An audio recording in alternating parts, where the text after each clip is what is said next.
everyone, I'm going to read to you today The Emperor Who Built the Great Wall by Gillian Lynn. Illustrated by Shi Meng. Qin Shi Huang, 259 to 210 BC, first emperor of the Qin dynasty. Once upon a time in China, a boy became king when he was only 13 years old. At the time, China was not one country as it is now. It was made up of 7 kingdoms, and they were all at war with each other. The boy was the king of the smallest one, the kingdom of Qin. As the kingdom kept on fighting, the young king said, "I will make Qin the biggest and most powerful one of them all." He started to train his army, and once it was ready, he began his attack on the other kingdoms. His soldiers fought for years to take over one kingdom after another. So he defeated Zhao, Wei, Han, Chu, Qi, and Yan. One of the last ones to give themselves up was the kingdom of Yan. Yan, right here. Before the army reached them, the king of Yan quickly sent a message to Qin palace. The man called Jing bowed deeply to the king. "Your Highness, the king of Yan sends his best wishes. He would also like to give you a present." Smiling broadly, the king of Qin said, "Let me see it." Jing took a few steps closer. "My king gives you this map of our kingdom, so you can take us over peacefully without fight." Jing took out a scroll and slowly began to unroll it. The king leaned over to study the map, but at the last turn, Jing suddenly reached out and picked up a poisonite that was hidden inside the scroll. He pounced on the king and grabbed his sleeves. With his other hand, he pointed the knife at the king. The king immediately jumped backward. His sleeves torn away from Jing's hand, and the knife just missed him. "Get that lying rat!" the king screamed to his guards. Jing tried to run away, but it was too late. The king's guard grabbed him and dragged him away. The king stomped on the floor in anger. "Soldiers, attack the kingdom of Yan right now!" At once, his army launched their attack using the map as their guide.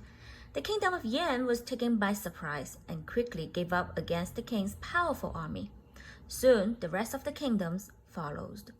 The king of Qin was pleased to be the leader of all 7 kingdoms. He said, the title of king isn't enough for the ruler of such an enormous country. From now on, I will be known as Qin Shi Huang, the first emperor of China."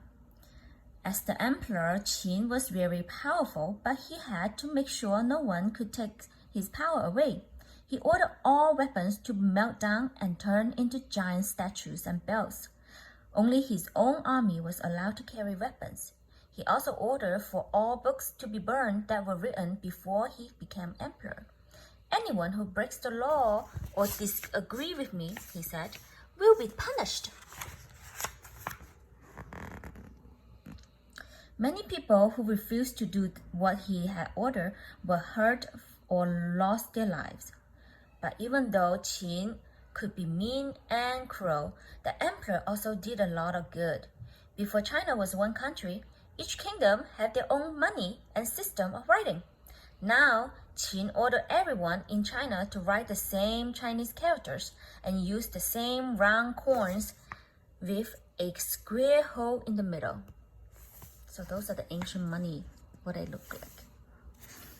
And everyone had to write characters like those.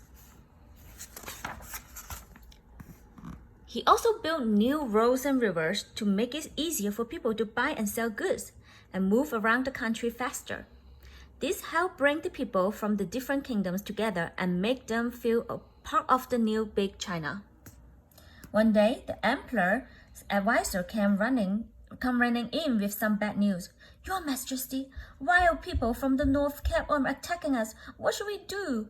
Qin looked down in thought for a long while. Suddenly, he leaped up. I have an idea. What do you think his idea is? He pointed forward the north.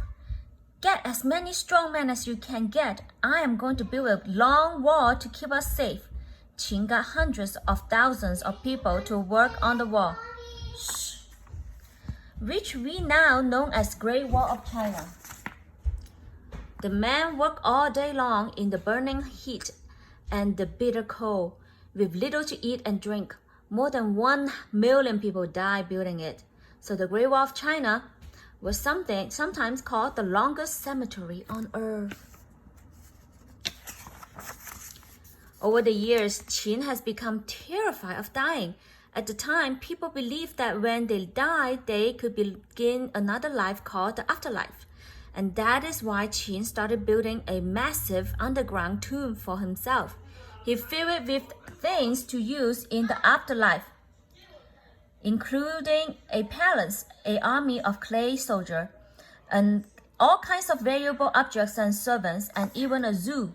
While his tomb was being built, the first emperor ordered thousands of people to look for ways to live forever. But no one had been able to find it until an old man came to see him. He said, Your Majesty, I will find a magic potion that will make you live forever. It is on an island far away. Excited to hear this, Qin immediately went on a trip to find a magic drink. While traveling, he had a dream about strange sea creatures stopping him from getting the potion. He told his servants, Travel ahead to the sea and get rid of those creatures. His servants had no choice but to follow his orders. They returned to tell him they had been successful. Qin smiled when he heard this, believing he could soon get the potion and live forever. Do you believe in such potion? Unfortunately, it was already too late. While he was on the way home, Qin fell ill and died.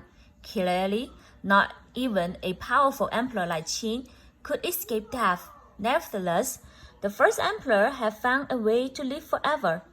Today, more than 2,000 years later, people come from all over the world to admire the Great Wall of China and the clay warriors in the first emperor's tomb, which is called the Terracotta Warriors. Most of all, his name Qin has lived on in the world China. The end.